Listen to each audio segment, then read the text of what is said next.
Welcome back to Earth School, guys. So, today we're going to be speaking on spirituality and Black people, okay? So, I'm going to take you guys to the beginning of my journey. So, you can see how it all unfolds into this beautiful butterfly, okay? So, it starts with me growing up in the church, a young Christian girl, growing up with her grandparents. My grandparents, as you guys know, if you've been following my previous episodes. Okay, so my grandparents owned the church, right? So they're the bishop and the first lady of the church. Okay? So I grew up in the church, but I was so strongly shunned. And my life was like, it seemed horrible. So it seemed like I was always trying to look on the bright side. You know what I mean? Like I was always trying to find the good in the storm. So I was realizing that prayer wasn't working because every time it's like I kept going to church, and it's like I'm doing what they're saying, but I wasn't getting the results. I wasn't getting the results. I would be fasting. And then, like, every time I asked, they'd be like, well, why would God grant you your answers when you're sinning? You're sinning. But it's like, what was I doing that was sinning? I was wearing a long skirt. I never had no boyfriend. I never watched anything. All I did was read my Bible day in and day out and fast every day and talk to old people in their 70s on the phone all day, every day, and fast and talk about God and read my Bible literally from morning till night. So if there was anybody, and then I would be having these dreams of going up in the clouds and white horses, and like it was a lot. Like I would be tarrying like every night before I go to my bed. I'd be saying Jesus, Jesus, Jesus, Jesus, Jesus, Jesus, Jesus. This is real life, okay? I would be doing it repeatedly, trying to get into Holy Ghost, everything, and nothing wasn't good enough. Even when like I thought I might be in the Holy Ghost, Hikorasa, my grandma would tell me, no, how could you? Like, because I had a son at 15. So, like, whoa, I was obviously not holy, right? So, one day I was doing research because it just like popped in my mind. You see, the thing about me is I was magical before I even realized I was magical, just like you, right? Well, if you're watching me, maybe you already do know you're magical. Who knows? So, I was on the YouTube and I was trying to figure out like what can I do? Is there any spells I can cast or whatever and whatnot, and money spells or whatever? And like I would feel so like scared to do them because growing up in the church, everything is demonized, right? Everything is scary, right? But the truth is, while I was reading my Bible, those were the scariest times because that's when I would get the most attacks. Yep, very truthful. And I was told by the church members that I was getting those attacks because that's what's supposed to happen, right? Because I would tell them, like, they stop when I stop reading my Bible. But when I continue, the attacks are horrible. And they're like, that's what the devil wants you to stop. So that's why every time you stop reading your Bible, the attacks stop. Read it. Those attacks are good. That means you're getting a breakthrough. That's what they would say. So I was going through all those attacks for years and was like, I would be getting things touching me and flick me in my sleep, and like you know how like I have like a tall standing lamp. Well, the ones I have now are similar, but whatever. Like for the lamp, you press the thing to turn the light on. It would be like swinging on its own. There would be no windows open, mind you. Okay, like you'd hear like it was creepy. Okay, I would see people walking past. Yeah, it was like, so it's like, okay, that's what she said. So I would just believe it because I was naive. So I would do the spells and stuff. I tried the spells and nothing happened. Nothing worked to me, anyway. Nothing worked. And one day, because I feel like I wanted to connect to my aunt. My aunt that passed. She passed right before everything happened. Like, right before I got pregnant with my son. Because that's like what triggered me to even do that. Like I was just devastated that I had nobody to speak to about her death. And my mom didn't even tell me, obviously. She said, when I asked her why she didn't tell me, I knew she got the call. Okay, this is what happened. I was sleeping beside her because my aunt was in the hospital. And I had a dream that everybody was running out of the hospital. And my aunt came in my face and she's like, no more auntie. Bye bye. And I woke up. And then my mom got a call right the same second I woke up. And then she was like, okay. So I already knew, but I was waiting to see if somebody was going to tell me, but nobody told me until I went to church. And then my grandfather's brother's wife was like, your auntie's gone. How are you going to sit with in church now? Like, no joking, with a smile on her face. Like, who cares that a little girl just lost the only person that cared for her? Anyways, I was 14 and then I was a mom at 15. Get it? Okay. So, um, where was I going with this? Yeah. Yeah, I think that was, I wanted to connect to my aunt and I wanted to connect to my ancestors and just, I just wanted to connect. I don't know how it just popped in my mind. I just wanted to connect. Like, I just wanted to. I'm just like, I'm a person, I was always a person that was into the paranormal. So I thought it was just the right time to connect. Like, I don't know, I just wanted to connect. So seeing people's talking about ancestors and how to connect and how to make an ancestor altar. So I made the altar. So I made the altar. I remember this day. So I made the altar and I got scared. I don't remember exactly what I did with the altar. I remember I made it in the washroom and I was like, I don't know, like I just got scared because Christianity is like fear based, and I was like strong in it, so I got scared, and I was like talking to my aunt and like saying stuff, and then telling her that I miss her and stuff like that, and that I just got scared and took it down, and then something was like, and I guess like a few weeks or maybe months later, something was just like put it back up, put it back up and try again. So this time I put it up and I started doing research about the different ancestors and African Orishas, and I started doing my research. And I just fell in love with Oshun and her energy and her magic, and just I just got wrapped up in her, and I just felt such a strong connection to her. The color orange, I just wanted to bring her into my life because I felt like we all need, like I that's what I needed at that moment. I needed her energy, her love, her compassion. So I put the altar back up and I got ancestor money. And I put my ancestors on the altar. I also put not only my ancestors, but I put my neighbor on the altar too. Can I tell you a story about that? I grew up with him like a brother. I'm not gonna cry, like for real. Like, girl, you are not gonna cry. So I grew up with him like a brother, and when I heard that he committed suicide, I I couldn't. Like, I was done. Like, I was like, what? And that's at a point where I was so depressed already. Like, I was depressed. Like, I just kept thinking of all the reasons why I needed to end it for myself. You know what I mean? And he actually ended it. And I was like, why? Why?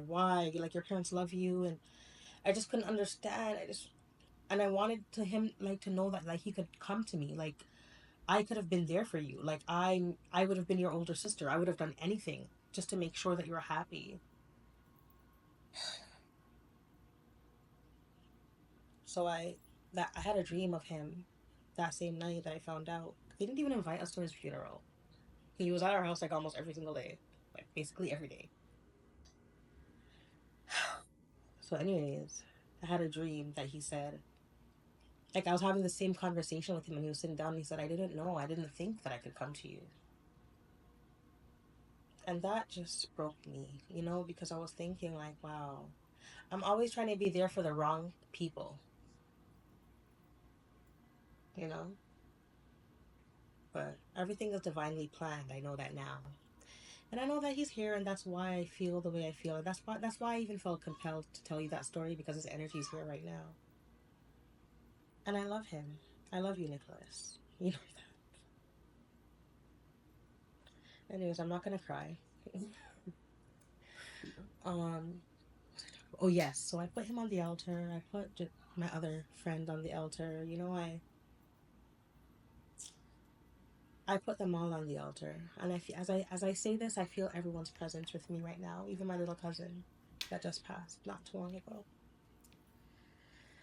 I put them all on the altar, and I was burning incense. Well, not my little cousin because she just passed, but yeah.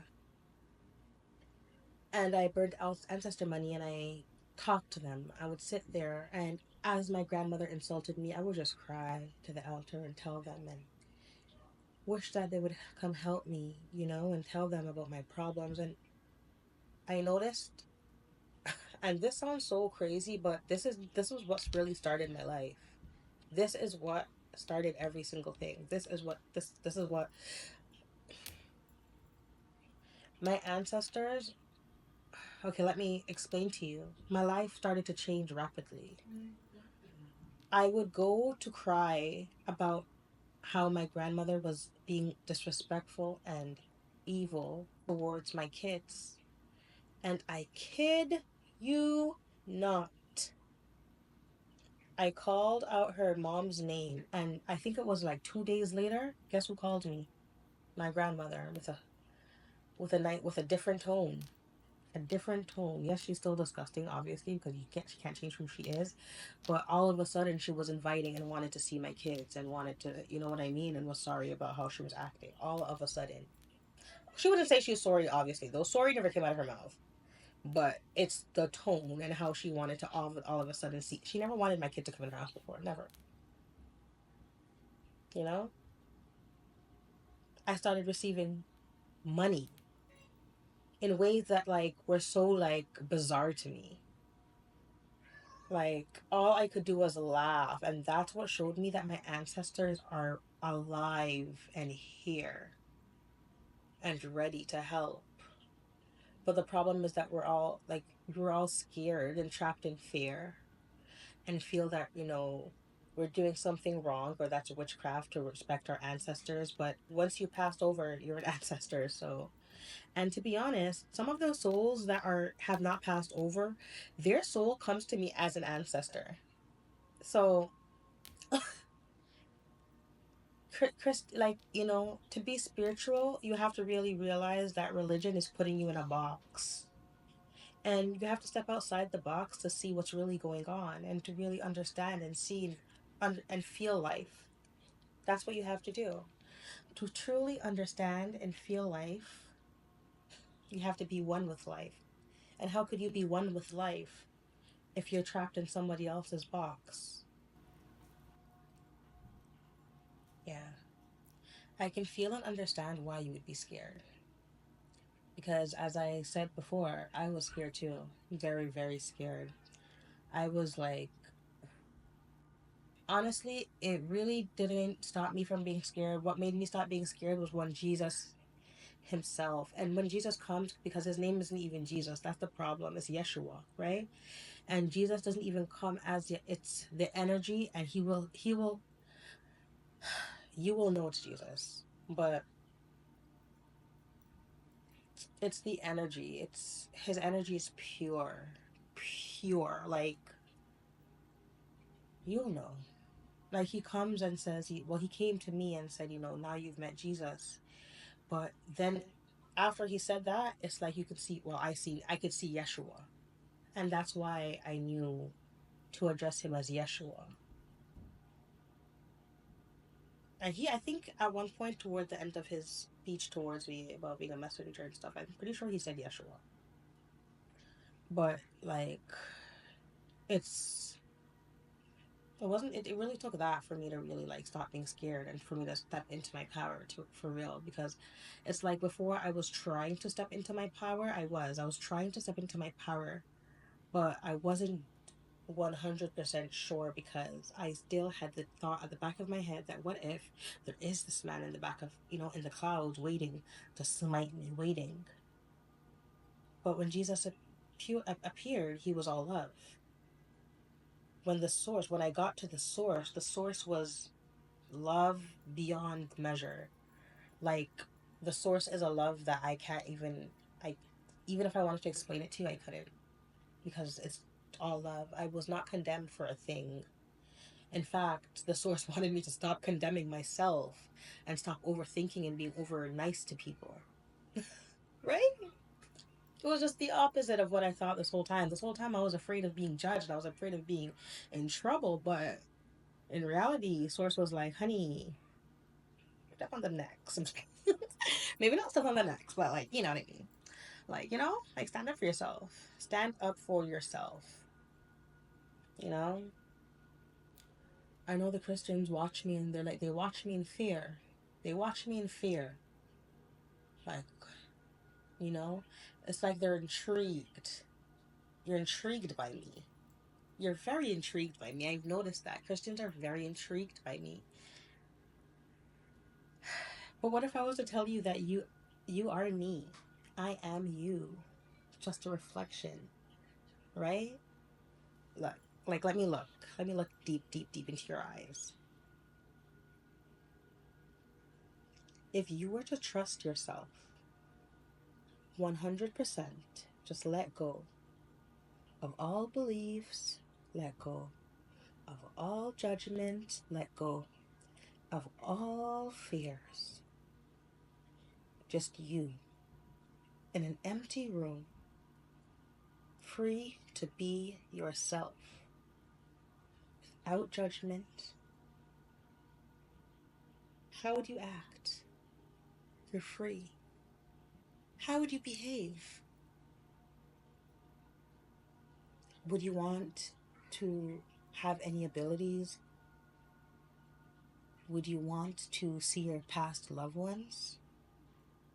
What would you be drawn to do if there was no fear? Would you want to experience other dimensions, other worlds? Would you want to not even act human? Like, what would you want to do?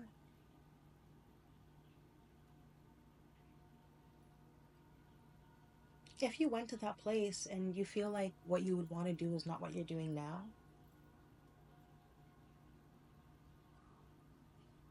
then I think that you should just do what you want to do. We all came here with specific reasons, specific things. It makes no sense to be here. It makes no sense to be here and to suppress yourself, suppress who you are, suppress who you want to be with, suppress how you want to act to please others. This is not their journey. This journey has nothing to do with them, right? Back to African spirituality. It all starts from the beginning of time. It all starts with the mother. Okay?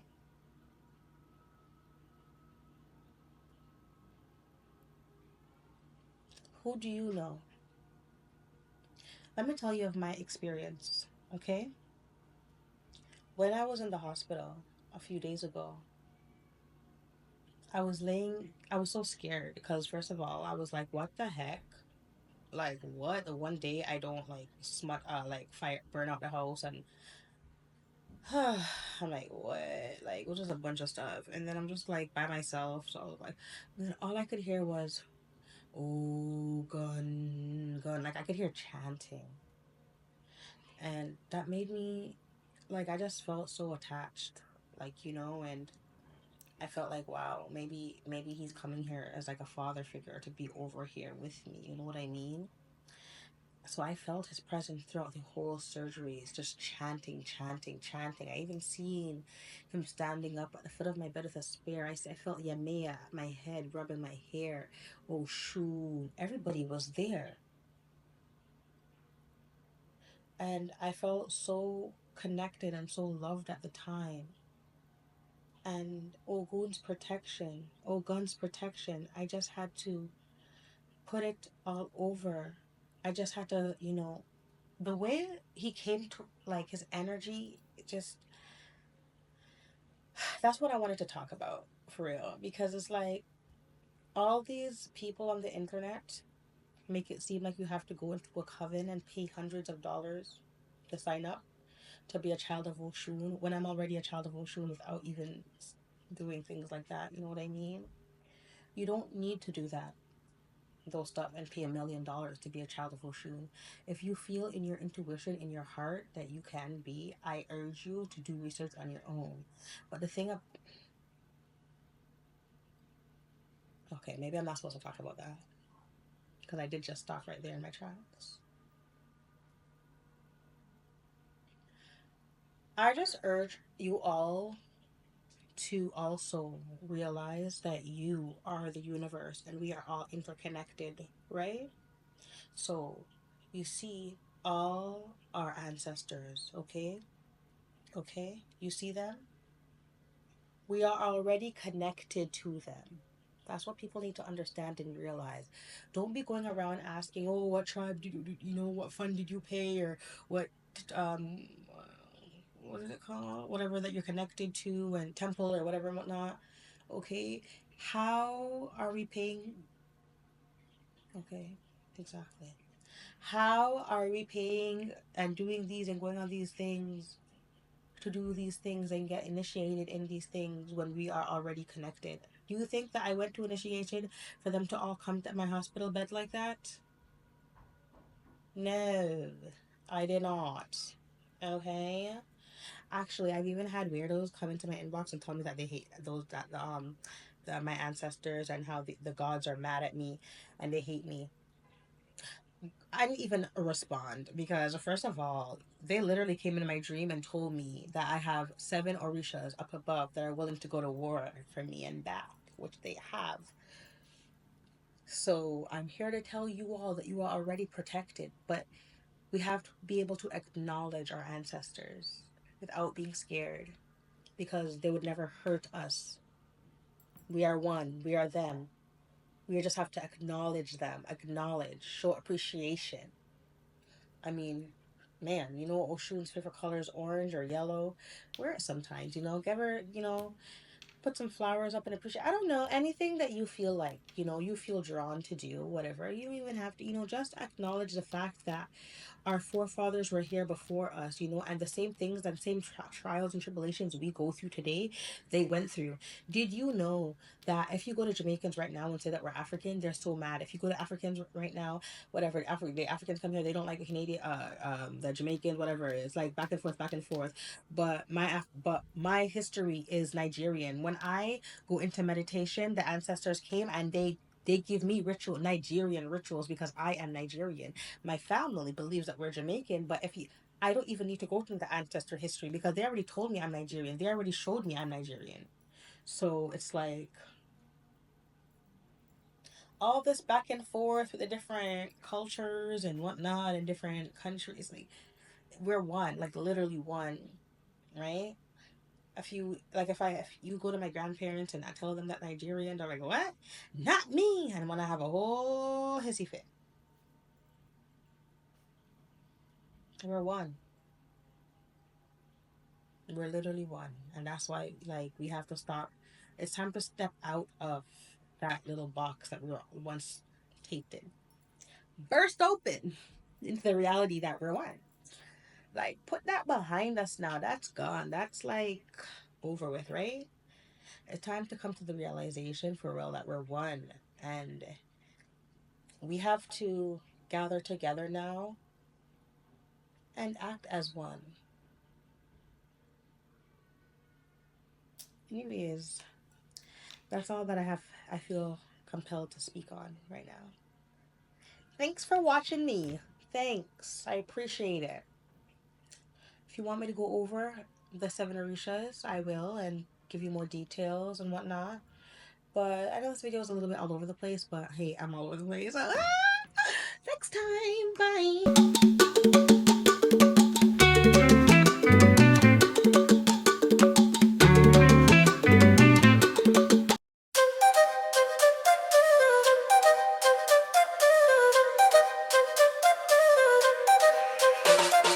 In the forest deep and green, fairies just like shadows seeing